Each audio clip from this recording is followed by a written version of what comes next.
Well, hello and welcome to this UKColumn news special.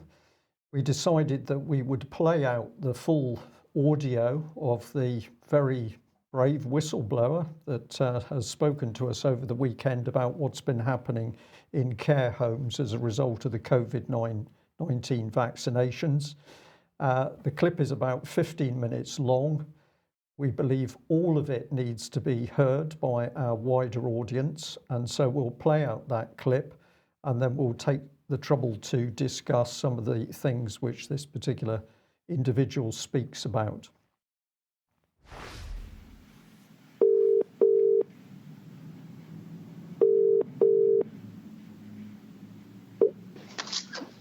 Hello. Yes, hello. Can you hear me okay? Yes. You've contacted me and given me some really interesting information about what you're seeing in the care system with regard to vaccinations for COVID-19. What are you able to tell us? Well, my experience has been over this past year or so that the social care system has responded incredibly vigorously to all of the regulations and guidance that have come from the government. People have been fully on board with it, even to the point of being rather zealous about it. I haven't been part of that culture and felt that it's not been easy to express any questions about it. Probably this is the same in many other areas, but the reason why I'm saying that is because on the whole, for those who are in management positions in social care, there's a very strong pro-vaccine and pro-government narrative agenda. So what I've been coming across in the last few weeks in particular needs to be spoken about. Okay, so vaccines have now come in some quantity into the care home system. What's been the result of the vaccination policy? Well, from the reports that I'm seeing from my colleagues, the vaccines are very often accompanied by outbreaks. So I've seen quite a few colleagues reporting that they've been free from any illness over 12 months, and then the vaccines come in, and then an outbreak results. And these, as I say, are people who were very enthusiastically banging the drum for the vaccines a few weeks ago, congratulating each other on how many staff they'd got on board. And now there's a kind of very different story emerging. Right, and are you able to say, to share with us where you're actually seeing that information? For example, on groups for registered managers, so CQC registered managers, who it's mediated by the Care Quality Commission. Registered managers will share with one another in a kind of professional forum, and just recently begun seeing posts where they talk about how they're having to deal with outbreaks now, having previously been free from them, and many, when one person will comment, many others will say, well, it's the same here, I've experienced the same thing. For some of them, it's, three-quarters of the workforce suddenly becoming positive, which is extraordinary, and residents being affected as well. So the background is that care homes have run a very careful, protective policy for their residents, and that's worked very well. So there's been a low, correct me if I got this wrong, but there has been a low incidence of COVID, and then the vaccine's coming in, and then something's changing. Is that what you're describing? Yes, that is the picture. Of course, it's different provisions. These are maybe care homes, they may be day settings, they may be settings for vulnerable people, and some of obviously the care homes where elderly residents will have most likely been affected in some way throughout. But now that the vaccine rollout is moving across the whole generality of provision for people in need of social care, we're seeing settings which previously had been managing fine are reporting these very dramatic increases in cases, either cases or actual outbreaks. Do we actually know which of the vaccines has been administered? Is there a difference resulting from which particular vaccine's been used?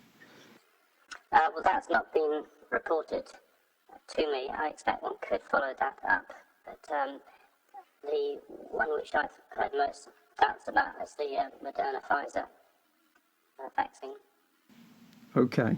And so a key question, if you have people responsible for the care of elderly people and they are seeing this sort of increase, how should care staff report their concerns? What channels would care staff use to report concerns that they're seeing something strange happen after vaccines have been administered? Well, I think they probably should be going to the regulator, the CQC, Care Quality Commission. Perhaps they could be going to, if they're a member of a professional association, they could be going to that. But I think it's, or possibly there's an NHS. It's quite difficult because there seems to be a lot of tin ears for any other story than that it's all wonderful. Do you feel under pressure in what you can and can't say in respect to what you're seeing and your colleagues are seeing?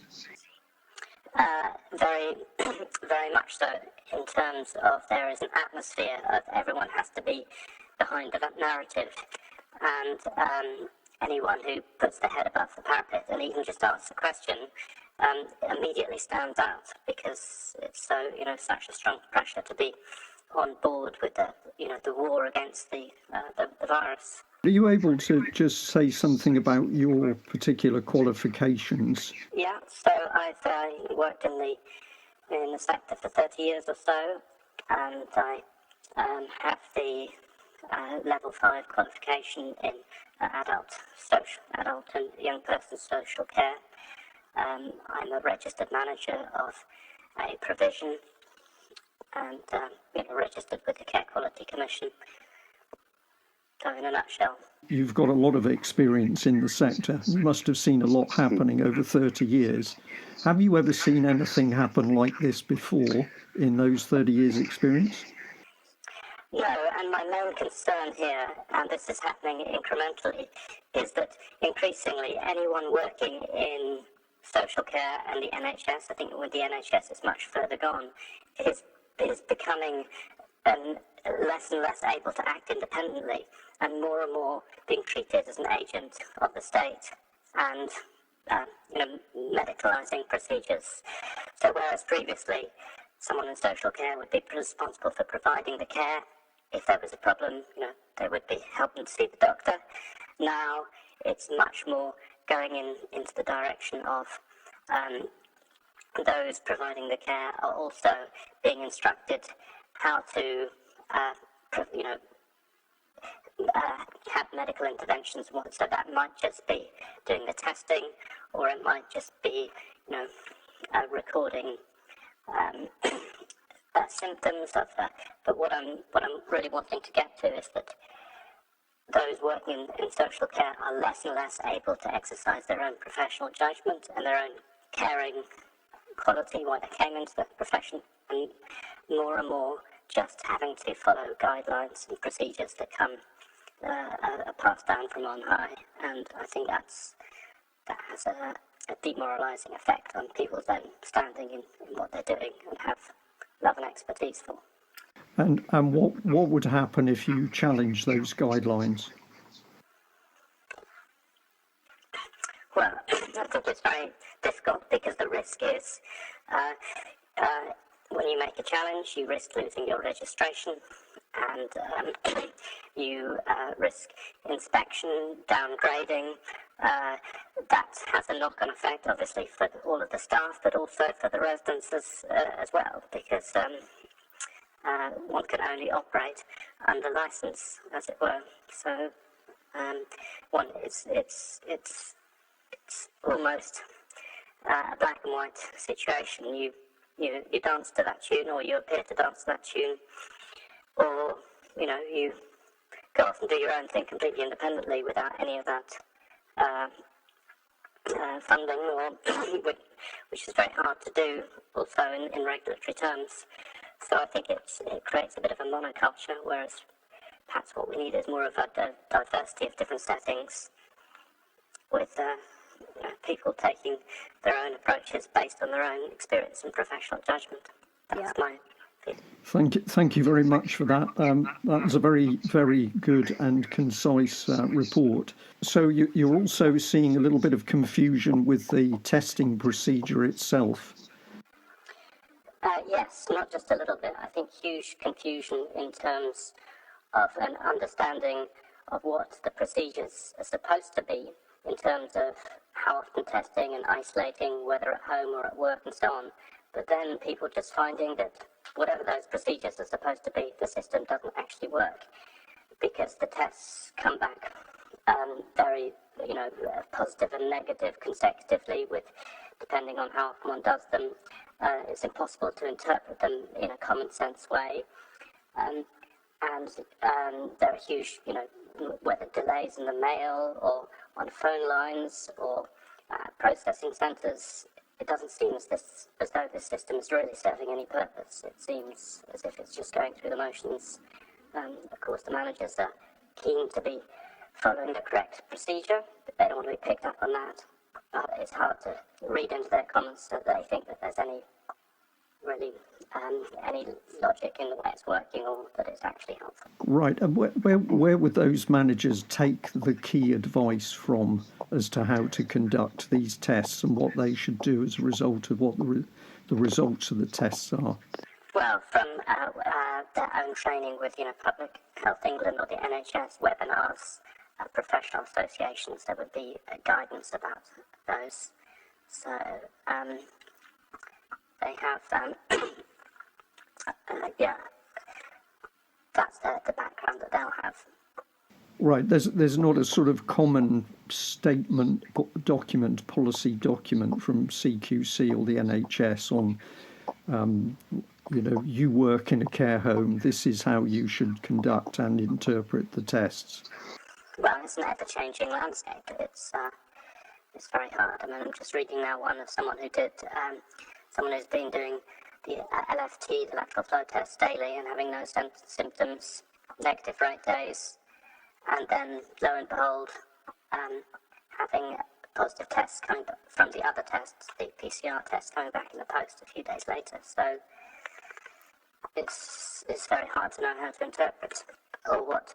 It also has a huge knock-on consequence that the effects of the positive tests can be quite radical when staff members need to go and isolate for many provisions which are anyway short-staffed. Difficult circumstance. And my last question is, are you able to tell us anything about access for relatives? This is a particularly emotive subject for me, because I have an very elderly relative who suffered a very bad stroke, who's in a care facility. I'm not able to get in to see her. And I have another elderly lady who I probably could get in to see, but I'm going to say it's not being made easy. What are the general rules that you're encountering on visits by relatives? Well, in general terms, I feel that among registered managers there is a desire to make access possible, but a great deal of uncertainty and confusion and, frankly, fear about, how and whether to do that, given the environment that's been created.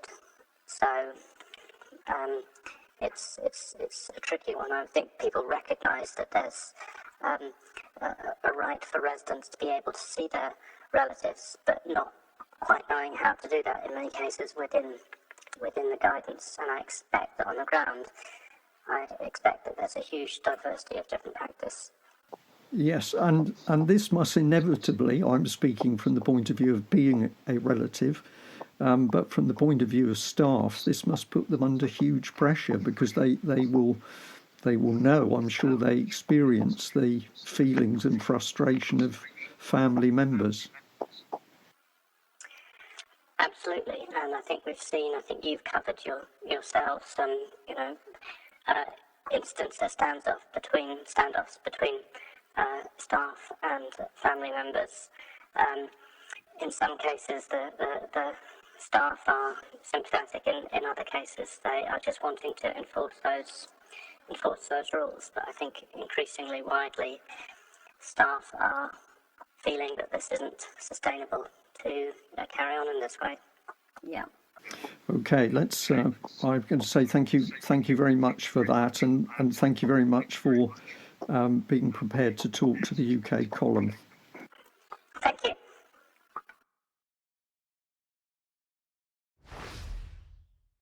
Well, there you have it. That was a very concise interview with that particular individual. I've got 11 different points on my sheet of paper. I took some notes while that was playing. And the key issues that I picked out from it is, one, talking about the fact that the care system as a whole had acted vigorously, almost in a zealous way, in adopting the government's procedures. We then had colleagues being vaccinated. They were having enough trouble coping with the load. They get vaccinated and they become unwell. We've got people previously free of COVID are now having problems after the vaccination campaign. So these are all key issues to do with the vaccination program itself. And they use the term a dramatic increase in the number of outbreaks. So if I just pause there, David, what was your take on the revelations overall? Well, there was so much in there. I mean, like you, I've got a long list. The initial description is of this zealous compliance. So there's a willing compliance. There's little resistance to the government narrative, but that's reinforcing because there can be no resistance, because resistance is suicide in terms of a career. Yeah, it's going to cost you your job. The atmosphere, everyone must be behind the narrative. So you can't even question it. Never mind resisting. You can't question. You can't ask questions. And that's in the care sector. And she says, the NHS is worse. The NHS is much further gone. So you've now got a situation where there's no independent action possible. Everyone's just an agent of the state. They can't question. They must comply. And then that has a demoralizing effect. Right? She talked about monoculture. So all independent thought is driven out. The disciplinary system is used to drive out independent thought. Drive out thought because you're not allowed to question, so it's just compliance. You simply follow the diktats of others. It becomes a machine. You lose the human aspect. You lose any self-checking process. So what goes in at the top happens. You're not interacting with a skilled, dedicated, knowledgeable workforce that will ask questions and will challenge management on anything that's going to be harmful. That doesn't seem to be allowed. So it's very much going to act like a machine. And then the machine finds that when the vaccine's rolled out, things get worse. There are outbreaks. And it doesn't know what to do because everything comes down to rules enforcement. And she's then talking about, the system seems to be going through the motion. So you've got a system insisting on expedience, but the system doesn't know what it's doing. The system is not something anyone can have confidence in. This is a very troubling picture. Yeah, David, you're spot on, I think, there, because she's talking about a changing landscape and confusion, huge confusion is what she says about the testing of people.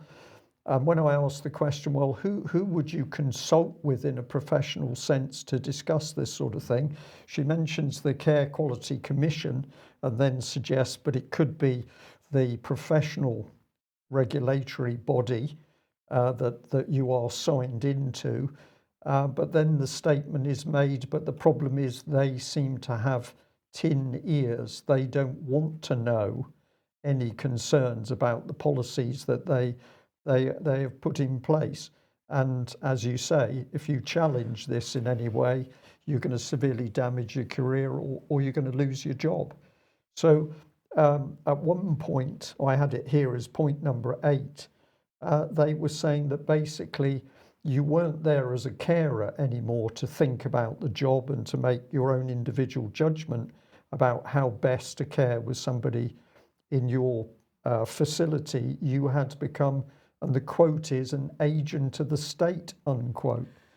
This is a massive change in the provision of health and healthcare.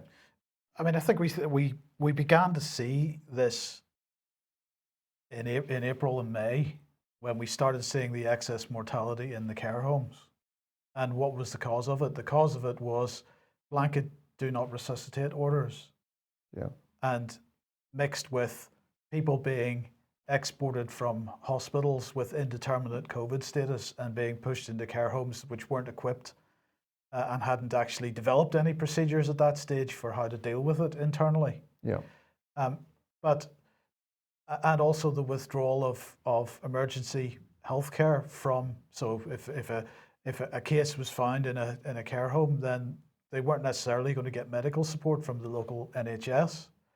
So those three things together made for a pretty dire situation in the first wave, if you want to call it that.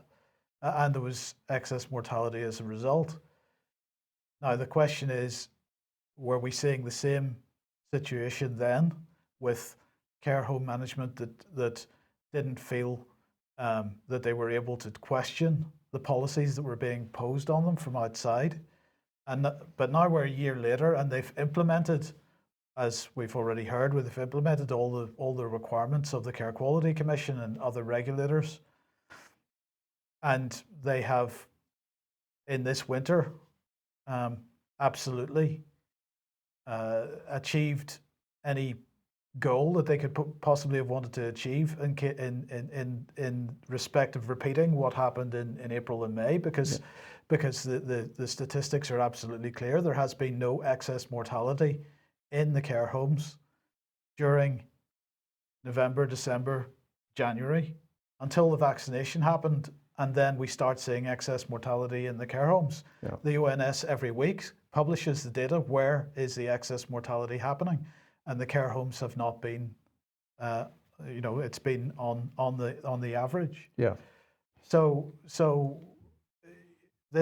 this clearly isn't a new situation that managers are unable to speak out, but obviously things have developed to the point where it has become an issue for them that they can't speak out. Yeah.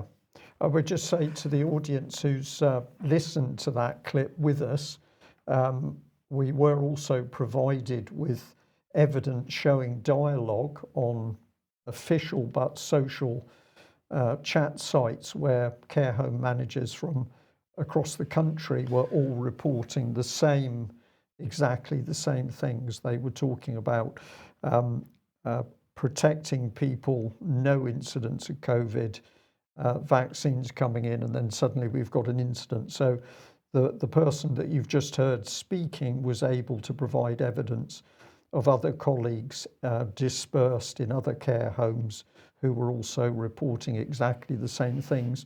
And one of those people even said, "This is bizarre. There is something going on." So David, just to keep it as short as we can, it seems to me that this has got to be a deliberate policy by the people in power. We can't have a situation where we have the professional care workers on the ground realizing that something's wrong, and this is not happening in one or two instances, this is repeating across many facilities, and yet they're not allowed to report it because there's tin ears, or they can't report it because they fear reprisals for their jobs. This indicates that the overall policy of what's happening with very vulnerable elderly people is a deliberate central government policy, and it surely must have malice behind it, because of course these vulnerable elderly people are becoming ill. The things behind it are legion. Why did the communist regime of the East never work? Because you had a lot of able people. Right? I mean, Russia wasn't the home of chess masters and poets and the writers of great novels, because they were stupid people. And yet the oppression came, the surrender came, the people succumbed to the threats, and the whole society went down and down. And are we seeing that too? Yes, it's policy, but it's also culture, and it's also emptiness spiritually. The reasons behind this, I think, are legion. I find it difficult to put. I found that a really moving piece, and it raised so many issues. I find it difficult to put quickly into a few words. I'll resort to poetry if I may. This is a poem I've seen quoted recently, actually, about the situation that we face, and I think it is quite relevant.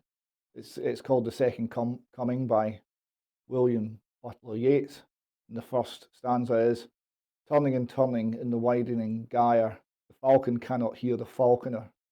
Things fall apart, the centre cannot hold. Mere anarchy is loosed upon the world. The blood-dimmed tide is loosed, and everywhere the ceremony of innocence is drowned. The best lack all conviction, while the worst are full of passionate intensity." That, I think, is what that lady was describing. Yeah, David, thank you very much for that. We'll end by saying, I'm going to call it bravery. It is brave to speak out when you know that you're taking such huge risks. So we'd like to thank that particular person for having the courage to speak out, and also coming to the UKColumn. That's a huge compliment for us. What can viewers and listeners do who've just heard that exposure from inside the care system? Well, of course, share it with people, talk about it, and if you are in contact with people in the care system, give them support, but also pass the information back to them, because the information that was given to us had come from manager level, so somebody with considerable experience, and people working at a lower level within the care system may not be aware of all these other factors happening around them. So do share the information, give them support and encouragement, but we're going to say thank you very much to a brave whistleblower. We'll end it there, I think. Thanks for joining us, David. Bye-bye. Okay, bye-bye.